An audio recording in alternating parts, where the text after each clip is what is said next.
À Calais, il y avait du monde à la réunion publique d'information autour du nucléaire. La catastrophe de Fukushima est encore dans toutes les têtes et l'incendie de Rouen rappelait que le risque zéro n'existait pas.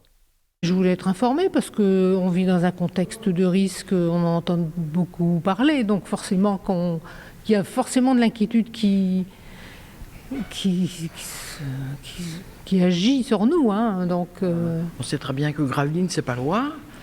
Quand on voit Tchernobyl, quand on voit tout ce qui s'est passé au Japon, bon, voilà. Mais les choses ont été posées, les choses ont été claires, accessibles, et effectivement, je pense que je pars beaucoup plus rassurée que j'ai pu l'être en arrivant.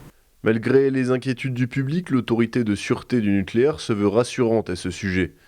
L'ASN surveille de près les sites concernés et la distribution de comprimés d'iode n'est qu'une précaution supplémentaire pour protéger la population.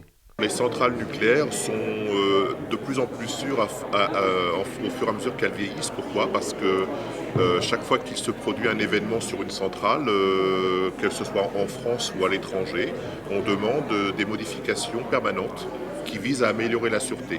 Donc effectivement, les centrales vieillissent, mais les équipements qui vieillissent le plus sont remplacés. Et des modifications nouvelles sont apportées pour que des centrales qui ont 30 ans se rapprochent de plus en plus des standards de sûreté des centrales modernes.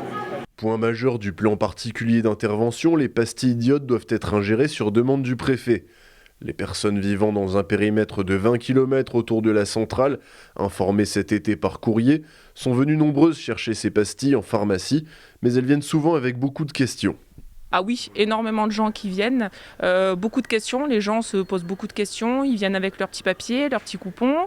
Énormément de personnes s'inquiètent quand même, parce que comme la zone a été étendue, donc forcément, beaucoup de personnes viennent. Ouais. Et comme on en parle beaucoup, du coup, les gens se sentent de plus en plus concernés, alors qu'avant, c'était le même nombre de kilomètres et il n'y avait pas la même réaction des personnes.